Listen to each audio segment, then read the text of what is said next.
Career gap వాళ్ళు తీసుకోవాల్సిన జాగ్రత్తలు దాని గురించి మనం ఈ వీడియోలో మాట్లాడుకుందాము. అయితే ఇక్కడ ఏంటి అంటే దీనికి సంబంధించి కెరీర్ గ్యాప్ వచ్చింది అంటే నాన్ ఐటీ వల్లనో, లేకపోతే గవర్నమెంట్ జాబ్స్ ప్రిపేర్ అవడం వల్లనో, లేకపోతే చిన్న చిన్న జాబులు చేయడమో, లేకపోతే వేరే ఇతరత్ర కారణాలతోటి కెరీర్ గ్యాప్ అనేది ఏర్పడితే ఫస్ట్ ఆఫ్ ఆల్ ఇక్కడ మనం అర్థం చేసుకోవాల్సిన విషయం ఏంటి అంటే ఆల్రెడీ మనకు టైం అనేది వేస్ట్ అయింది. చాలామంది ఈ టైంలో వచ్చేసేసి కెరీర్ గ్యాప్ ఒక 6 years, 7 years, 10 years, 11 years వేరే వేరే ఫీల్డ్స్ వేరే వేరే జాబులు చేస్తూ నాన్ ఐటీ జాబులు చేస్తూ గవర్నమెంట్ జాబ్ ప్రిపేర్ అవుతూ సో ఎలా వస్తారంటే అర్జెంటుగా నాకు 1 monthలో జాబ్ వచ్చేయాలి. సో ఇలా అడిగే వాళ్ళకి ఒకటే చెప్తా ఉన్నా, మీరు ఇలా అడుగుతున్నారు అంటే ఖచ్చితంగా మీరు ఎవరొక ట్రాప్లో పడేదని ఛాన్స్ ఉంది. ఏంటి అంటే అర్జెంటుగా జాబ్ కావాలంటున్నాడు కాబట్టి చాలా వరకు బ్యాక్డోర్ మోసాలు ఇలాగ జరుగుతాయి. సో మనకేంటి అంటే జాబ్ నీడ్ ఉంటుంది. సో మనం ఈ విధంగా అర్జెంటుగా జాబ్ కావాలంటే నీకు అర్జెంటుగా 15 రోజుల్లో ప్రాసెస్ అయిపోద్ది అని చెప్పి ముందు 50,000 1,00,000 తీసుకుంటారు, లేకపోతే 2 లక్షలు తీసుకుంటారు.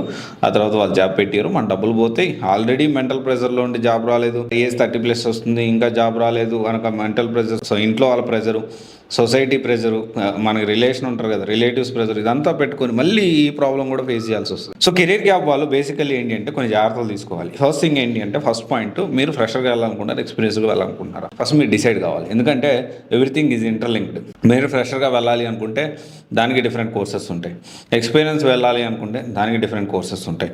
అండ్ తర్వాత వచ్చేసి స్టడీ బ్యాక్గ్రౌండ్, మీ స్టడీ బ్యాక్గ్రౌండ్ దేనికి ఉంది, ఆ సిమిలర్గా ఏం టెక్నాలజీస్ మీరు నేర్చుకోవచ్చు, నెక్స్ట్ ఫర్దర్గా ఫ్యూచర్ ఎలా ఉంది. అండ్ తర్వాత వచ్చేసి థర్డ్ పాయింట్ వచ్చేసి కోడింగ్ వెళ్ళాలనుకుంటున్నారా, non coding, mid level coding వెళ్ళాలనుకుంటున్నారా, దిస్ ఈజ్ వెరీ ఇంపార్టెంట్.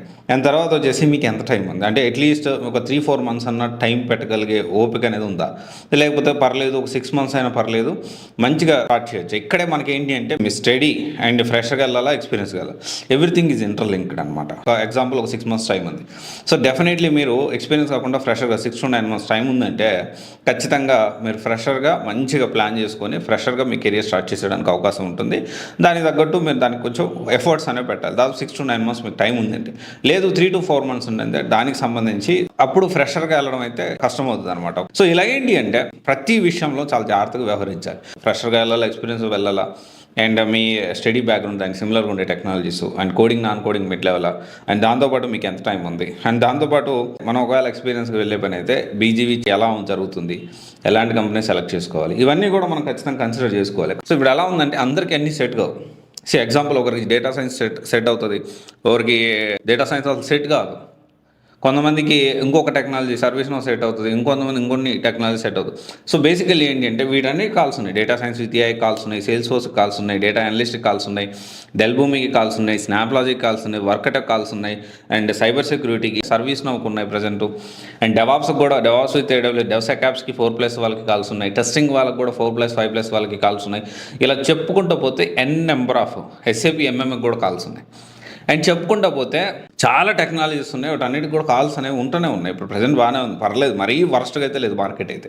కాకపోతే ఇక్కడ ఏంటి అంటే చాలా క్లారిటీ చెప్తా ఉన్నా, మీకు సూట్ అయ్యేది ఏంటి, మనకి ఏ సూట్ అవుతుంది అది మీరు సెలెక్ట్ చేసుకోండి. అండ్ దానికి మీరు పెయిడ్ కౌన్సిలింగ్ అటెండ్ అవ్వాల్సిన అవసరం లేదు, ఫ్రీ కెరీర్ కౌన్సిలింగ్ ప్రొవైడ్ చేస్తాను. మీకు అంటే తొందరపడి ఏదో ఒకటి నేర్చుకొని, మీ ఇప్పుడు ఎలా ఉందంటే ఆల్రెడీ ఒక దగ్గర కోర్స్ నేర్చుకొని లేకపోతే ఇంకొక డెసిషన్ తీసుకొని ఆల్రెడీ నష్టపోయి వస్తే దానికి మనం భర్తీ చేయలేము. మళ్ళీ బెస్ట్ ఏదో మనం చెప్పగలుగుతాం కానీ పోయిన టైం మన వెనక్కి తీసుకురాలి. అండ్ ఎందుకంటే ఇదే మీరు డబ్బులు పెట్టాల్సిన ఒక 10-15 నిమిషాలు టైం స్పెండ్ చేయడమే కదా. సో దట్టికి కూడా ఆ కెరీర్ కౌన్సిలింగ్ అటెండ్ కావడానికి కూడా ఇబ్బంది అయితే కష్టం కదా. సో చాలామంది కౌన్సిలింగ్ అటెండ్ కావాలంటే నేను తర్వాత అటెండ్ అవుతాను, తర్వాత చూద్దాం, ఇట్లా మాట్లాడతాం. డెఫినెట్లీ ఇలా అంటే ఇక్కడ ఒకటే విషయం ఏంటి అంటే మనల్ని అడిగి ఏదో డెసిషన్ తీసుకోవాలి, CBSE ఫ్రీ కెరీర్ కౌన్సిలింగే తీసుకోమని నేను చెప్పట్లేదు. డెఫినెట్లీ మీరు తెలిసిన వాళ్ళ ద్వారా డెఫినెట్లీ రైట్ డెసిషన్ తీసుకోండి. ఇవైతే డెఫినెట్లీ కెరీర్ గ్యాప్ ఉన్న వాళ్ళు తీసుకోవాల్సిన కొన్ని మినిమం జాగ్రత్తలు. ఇంకా ఇన్ డీటెయిల్గా కొన్ని విషయాలు పబ్లిక్లో మనం మాట్లాడలేము. So definitely you can attend for counselling. CBSE counselling team అయితే మీకు అవైలబిలిటీలో ఉంటుంది. సో ఎవ్రీడే మీకు కౌన్సిలింగ్ అనేది తీసుకుంటూ ఉంటారు. సో దానికి సంబంధించి ఎప్పటికప్పుడు అప్డేటెడ్ టెక్నాలజీ, అప్డేటెడ్ ఇన్ఫర్మేషన్ అనేది మీకు ప్రొవైడ్ చేయడం జరుగుతుంది. Okay, thank you.